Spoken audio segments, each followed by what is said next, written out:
WCLU news coverage of the 2020 general election is brought to you in part by HVAC Services. Alexa, HVAC repair services, please. Professional and friendly, great service and great products. If you want HVAC done right, go with HVAC Services. Home of the same-day guarantee, with heating and cooling coverage on any brand at any time. Welcome today to our program, Steve. Of course, we're glad to have you in our studio to talk a little bit about election time here, but how are you today? Doing great, Brennan. Doing great. How are you doing today? Good. I'm well. Thank Good. you. So let's talk a little bit about, of course, you're a state representative for this area. So let's talk about first, your time in Frankfort over the last little bit, and just really we can reflect on anything, some high points or some things you found that you didn't think that you knew were up there. Just talk about your experience. Well, I've been there 4 years, and Frankfort is an interesting place. I felt the first 2 years I was up there, I was trying to get my role, find out a lot about the process, a lot about people, even about who I could trust, who I felt I could trust up there, and a lot of those things. So the first 2 years was basically a lot of it's just trying to get some traction and figure out the right way to go and who to deal with and those type of things. So I learned a lot. Fortunately I sit in the back of the chambers, and I'm able to watch people and watch how things operate and learn a lot from doing that. And so I thought those first 2 years was a great learning opportunity. What I have learned in the last 2 years is that the longer you're there, the more people listen to you and the more input you have. So I felt in the last 2 years I was able to get on the budget committee and have a lot of influence on what goes on with that. So I think a lot of the experience I've learned is it's important to get there, learn the process, make relationships with people. And I felt like I really did that and felt like that I was a much bigger influence in the years 3 and 4 than I was year 1 and 2, and especially with getting on the budget committee. Sure. And one of the biggest things, of course, I know, especially before, rather when you were running for the first time, was this concept, of course, in your involvement in education, of course, that being your career, and still carrying that over, I assume. That's something you're still heavily involved in. Yeah, I'm very, very involved in the education part of it. I'm the vice chairman of the House Education Committee, and then I am the chairman of the Budget Review Subcommittee on K through 12 education. So when it comes to the budget as far as schools are concerned, then I have a major role in that. And then last year in the budget in the House before the pandemic hit, I think we had what I would consider as good a budget as we've ever had as far as money for education. And obviously when the pandemic hit, we had to totally change the direction we were going because the forecasts weren't real good as far as the budget was and finances were, so we had to make some adjustments on the fly.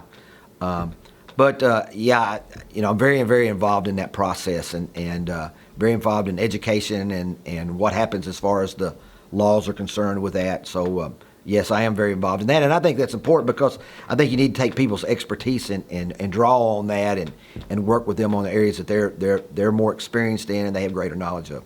Sure. So moving ahead now, of course, if you're elected again and the beginning of the session that will begin the beginning of next year, talk about what do you think are some of the big things that are going to be that you all have to take care of? Yeah. So I think obviously the biggest issues that are trying to get through the pandemic.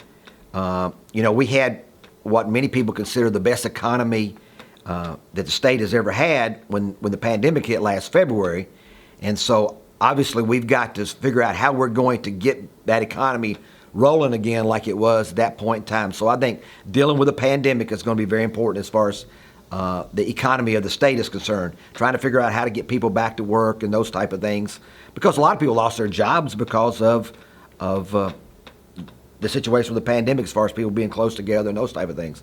I think the next thing that we've got to get resolved is unemployment. I think we had 650,000 plus 700,000 people file for unemployment in the state of Kentucky. Good people who had done everything the right way and worked their entire life to do things the right way, and then because of the pandemic, they lose their job. They're told they don't have a job. We still have 60 to 70,000 of those people that still have not received the first paycheck. So if you can imagine going from March to right now and not receiving anything from unemployment, so we've got to figure out ways to do a better job of getting money to those people so they and their families can survive. And so I think that's going to be very important. This year, we only did a one-year budget last year. We always do a two-year budget because of the pandemic, because of the uncertain forecast on where money was going to be. We did a one-year budget, and so we've got to go back in and do the budget again.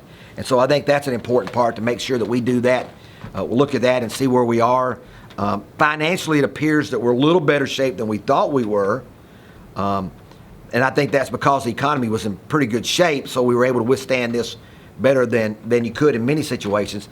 But we still been hurt a great deal by economically and financially by the pandemic. Sure. So over your course of the time, of course, in Frankfort, talk a little bit about what you perceived. Obviously, before you were in the legislature, do you think that you had a good mindset of what was happening as far as how things happen in Frankfort and radiate down things in our community? Well, I think that the answer to that is both yes and no. One, you're dealing with people. And in my occupation, I've dealt with people my whole life. So obviously people are people. They may have different interests and that type of thing. So that's part of it. I always figured there would be negotiations and compromise and all those kind of things. And there are. The interesting thing is that I've learned in Frankfort is everybody thinks it's Republican versus Democrat. That's what the general public thinks. That's only a small part of it, because oftentimes many of the Republicans and Democrats work better together than people perceive they do. But I think a big part of it is urban versus rural. I think people in the Golden Triangle, Louisville, Lexington, Northern Kentucky, feel like the state revolves around them and their issues to them are more important. And I think it's oftentimes important that people in the rural areas stick together and work for what's in the best interest of rural areas. And so I think that urban-rural divide is bigger than people realize it is. And then sometimes there's a divide between the House and Senate. Sometimes the House and Senate don't look at things the same way. And I think that comes sometimes from this avenue. I represent 43,000 people, Barron County, and one district in Warren County. That's who I represent. When you're a senator, you represent 115,000 to 120,000 people. So it kind of divides the way you look at things. So I think the House and the Senate oftentimes looks at things differently, and the way they represent their people are different. So that's some of the things I've learned, that it's not always Republican versus Democrats. That's only a part of it. And I don't even really like Republicans versus Democrat idea. It's just the idea of working together. So I think that's some of the things that I've noticed since I've been there is that there are many different areas that you get tugged than just party. What do you think are some of the big topics that Kentuckians are facing right now? Well, I think with healthcare in general, and one of the things I want to mention is this.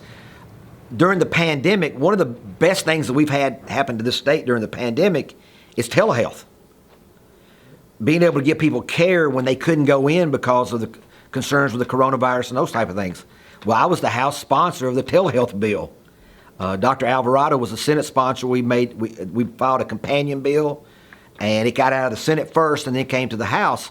But imagine where we would be right now in this state if we did not have that telehealth bill that expanded telehealth throughout the state, because I think this has been vital during this time. And so my involvement in that, I think, was something, one of the things I'm the most proud of.